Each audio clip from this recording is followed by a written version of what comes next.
সেইকাৰণে দ্বিতীয় স্কন্ধৰ আৰম্ভণিতে গুৰুজনাই স্পষ্টভাৱে লিখিলে শৰীৰত আছে কলি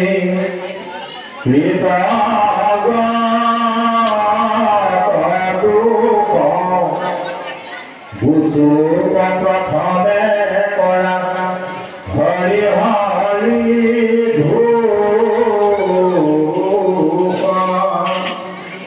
সেই কলিকৃতৰ দুখবিলাক আমাৰ দেহতে আছে।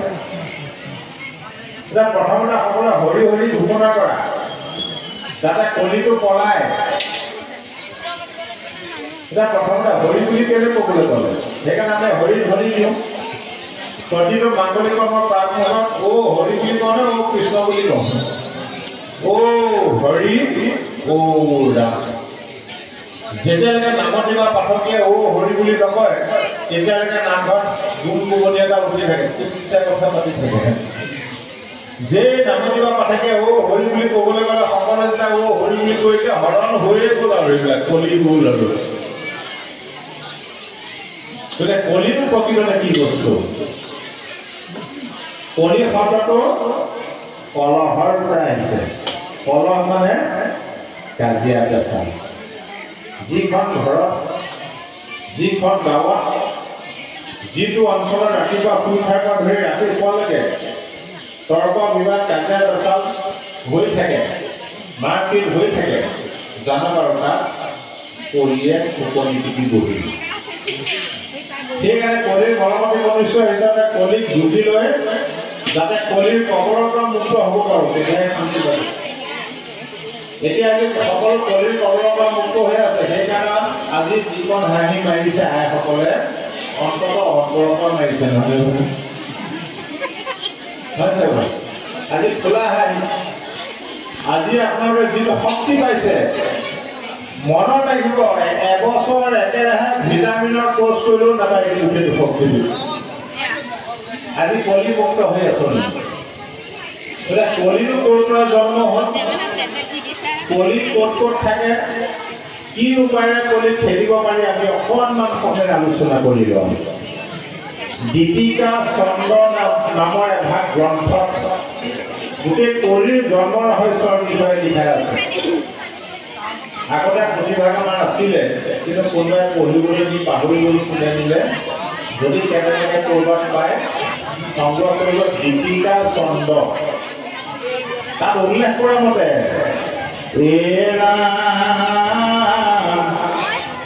ব্ৰহ্মাৰ তনুৰ পৰা কলিৰ জিলা দাৰুণ দেখিলা।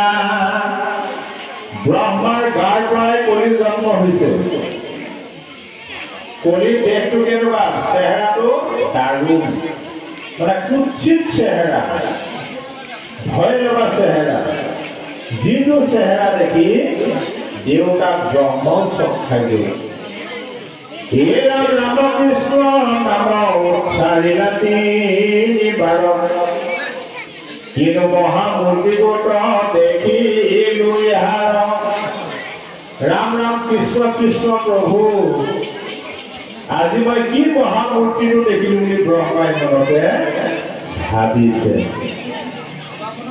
কেনেকুৱা দেখিলে?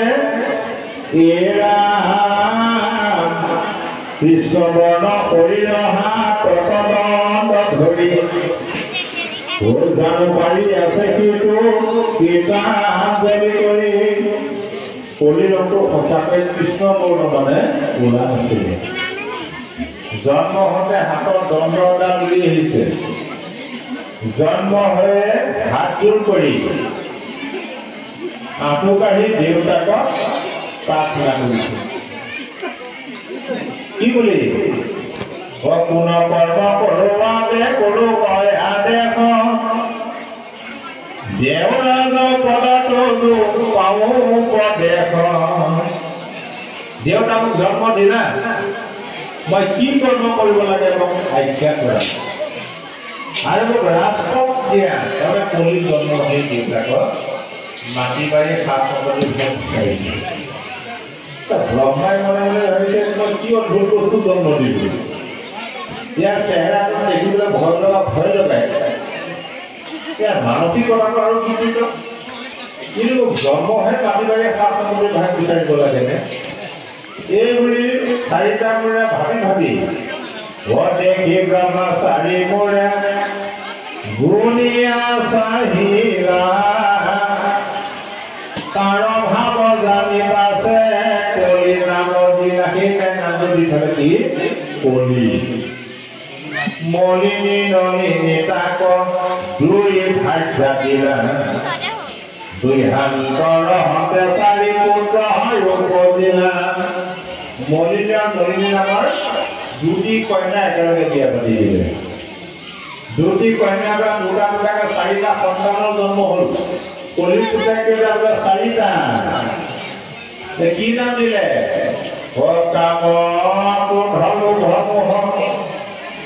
চাৰি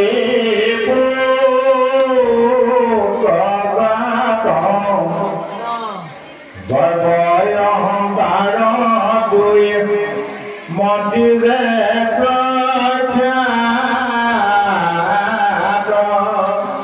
কাম দূৰ লোকৰ মহাভাৰত নাই কলিৰ পুত্ৰ গৰ্ব আৰু অহংকাৰ মন্ত্ৰী ঈৰ্ষা অসূয়া মনমত চৰক লহকৰ পাতি দিনা কলি দুৰ্মত এইকেইটা চেনাল আলোচনা বহুত লহকৰ এই পৰিয়ালটো হোৱাৰ পিছত ব্ৰহ্মাদেৱে কলিক আজ্ঞা দিছে আৰু দুষ্ট সুখীয়া কলি তই যে মই মাটি বাৰী ভাগ বিচাৰিছিল সমজি ল অধীতি বুলন্ত কলি পুনৰ দুষ্ট চিত্ত বিলুস্থানৰ ৰাজা ভূঞা থাকক পৃথিৱীত তোক মই গোটেই পৃথিৱীখন দি দিলোঁ তাক তই ৰজা হবি তেতিয়া যেতিয়া ভগৱন্ত কৃষ্ণ ধৰা ধাম এৰি বৈকুণ্ঠলৈ গুচি যাব লগে লগে পৃথিৱীত তই ৰজা হবি সেইকাৰণে যি মুহূৰ্ততে ভগৱন্ত কৃষ্ণ বৈকুণ্ঠলৈ গ'ল সেই মুহূৰ্তৰ পৰাই পৃথিৱীত কলিযুগ আৰম্ভ তাৰপিছত কৈছা সাৱধান গোটেই পৃথিৱীখন দিলোহে দিলো সকলোৰে ওপৰত কিন্তু তোৰ অধিকাৰ নাই তোৰ অধিকাৰ ক'ত থাকিব যত ধৰ্ম কৰ্ম কৰে তন্ত্ৰ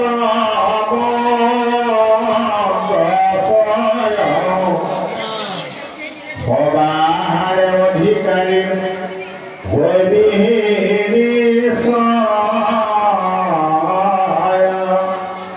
য'ত বেদৰ বিভিন্ন সকাম ধৰ্ম কৰ্ম তন্ত্ৰ মন্ত্ৰ জাত গুণ অৰ্থাৎ জ্ঞান মাৰ আৰু কৰ্মকাণ্ড য'ত থাকিব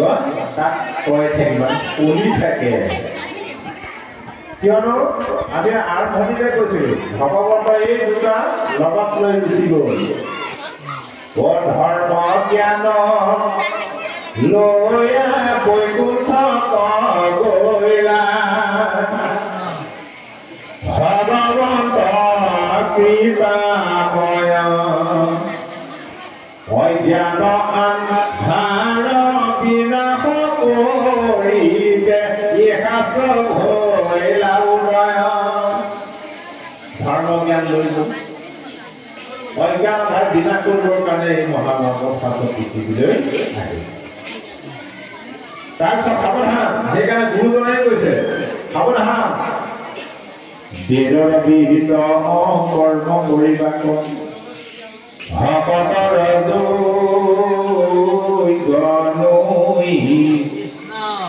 যদি মোহ ভূঞা কৰে ধৰ্ম কৰ্ম ভকতি তভ্ৰষ্ট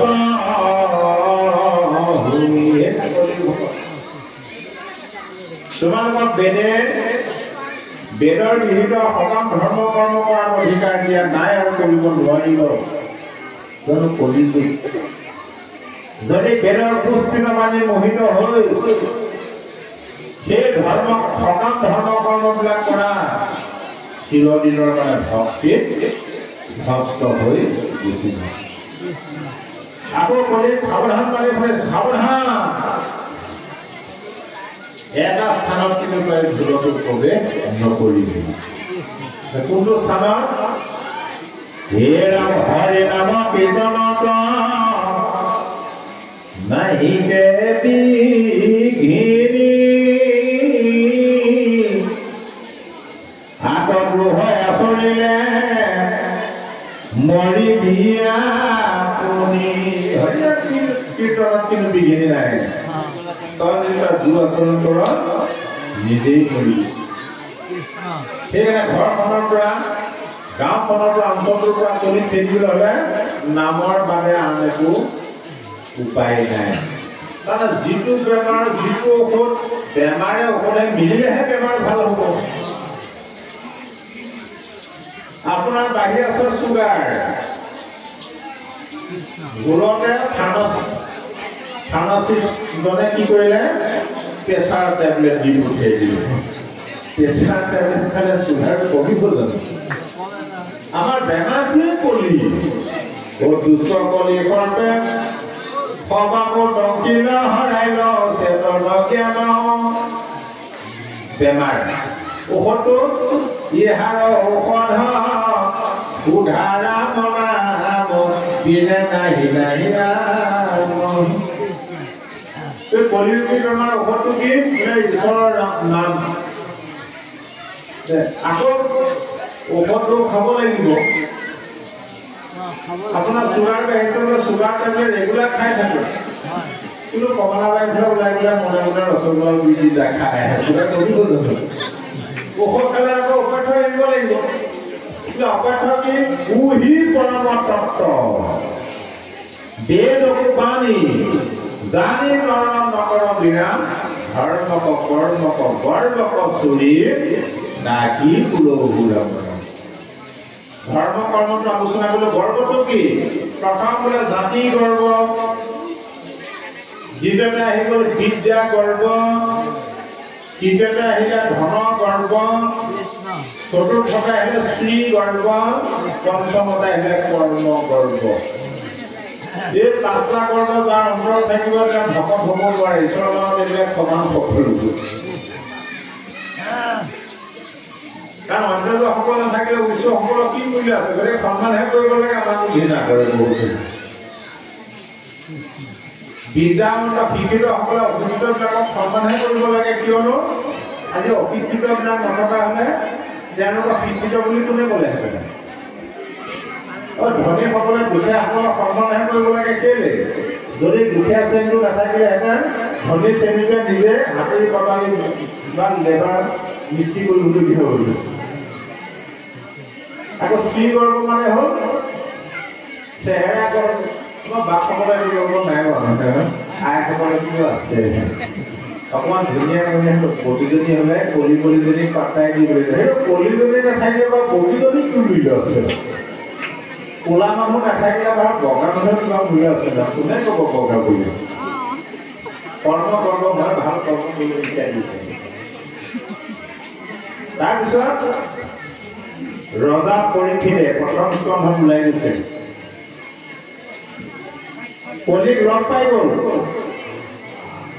লগ পাই মনে মনে ভাবিলে ই যদি মোৰ ৰাজ্যত থাকে মোৰ গোটেই প্ৰজাবিলাকক বিপথে লৈ গুচি যাব ধ্বংস কৰিব ইয়াক মাৰিয়ে পেলাব সাপৰ পৰা তৰোৱাল উলিয়াই কলিক বধ কৰিবলৈ বিচাৰি দেখিলে কলিৰ গাত এটা ডাঙৰ গুণ আছে মহৎ গুণ আছে সেই মহৎ গুণটো দেখি প্ৰাণে নামাৰি ৰাজ্যৰ পৰা বাহিৰ কৰি দিলে বোলে মহৎ গুণটো কি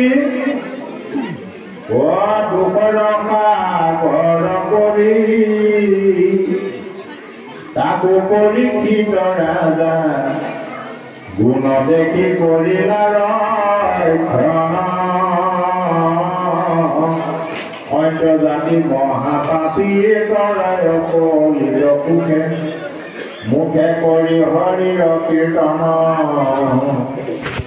কলিৰ যুগত মহাপাপীয়ে হওক অন্য জাতিয়ে হওক অস্পৃশ্যই হওক মহাদস্যুৱে হওক যদি ঈশ্বৰৰ নাম লয় সংসাৰ কৰিব পাৰে এই মহৎ গুণটো দেখি কলি ৰাজ্যৰ পৰা বাহিৰ কৰি দিলে কলিয়ে আকৌ ধৰিলে উভতি মহাৰাজ গোটেই পৃথিৱীখনেই তোমাৰ ৰাজ্য মই এতিয়া পৃথিৱী কৰি যাম অৰ্থাৎ এটা সময়ত গোটেই পৃথিৱীখনৰ নামেই আছিলে ভাৰতবৰ্ষ 61 ৰজা পৰীক্ষিতে পৃথিৱীৰ শাসন কৰিছিল গতিকে মোক পৃথিৱীৰ ভিতৰত স্থান কেইটামান দিয়া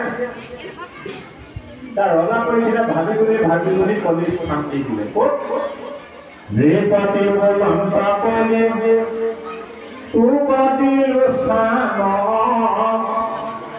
জৈত খেলে যোৱা পাহাৰ কৰে মদ্যপান শ্ৰী পঞ্চ সোণা গৃহস্থৰ ঠাকুৰ জৈত এই চাৰি স্থান দিলো পঞ্চ গয়া পেট দিলো কুমানত স্থানতো কমই কলি অধৰ্মীৰ গোষ্ঠী হবে শীঘ্ৰে যাহা চলি এইকেইটা স্থানত কলি থাকে মই এইটো কাৰণে কৈছো কলি থকা স্থানত প্ৰৱেশ কৰিলে আপোনাৰ গাত সেইটো কলি লংঘি আহিব পাৰে প্ৰথম স্থান ক'ত দিলে যোৱা খেলত কলি থাকে আপুনি প্ৰমাণ চাব পাৰে বহু ৰজা মানুহ যোৱা খেলি ঠিক খাৰি হৈ গৈছে বহুতৰ মাটি বাৰী পৰ্যন্ত গৈছে কলিয়ে মানে প্ৰথমতে যেতিয়া তেওঁ যোৱা খেলিবলৈ শিকিব কলিয়ে তেতিয়া তেওঁ পইচা পৰি থাকে টিকেট লগাই দিব আহিব আৰু কৰ্মকে খেলোতে এদিন তেওঁ ভিক্ষাৰী হ'বলগীয়া হয় আৰু যিখন ঘৰত যোৱা খেলা মানুহ থাকে চাবচোন আইগৰাকীৰ ঘৰত টকা-টকি কাগজ থাকি গৈছে আইগৰাকীয়ে গালি পাৰিব আইসকলে যদি মুখখন যেতিয়া ফুৰাই থৈ দিব আপোনাৰ অশান্তি হ'ব লাগিব আৰু মদত কৰি থাকে এতিয়া আমাক বহুতে কয় আগৰ যুগতো দেৱতাসকলক খাইছিলে সুন্দৰ অসুন্দৰী কয়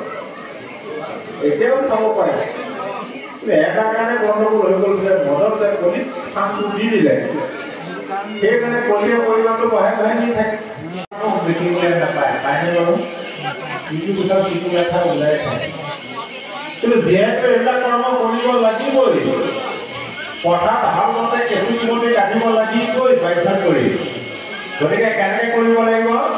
কৃষ্ণ অৰ্থে কৰি কোনো মুকুতিক পায় সেই সমস্ত কৰ্ম কৃষ্ণ ভগৱানৰ চৰণত অৰ্পণ কৰি তেওঁৰ উদ্দেশ্যে কৰিব লাগিব ভকত লাগিব গুৰু দেউ নাম ভকত লাগিব জ্ঞান দিলোৱা বস্তু ধৰ্মে হিংসাটো কৃষ্ণ এৰে নিষ্ঠা ভূঞা মুকুতি সাধয় হেন জানি কৰা হবে কৃষ্ণ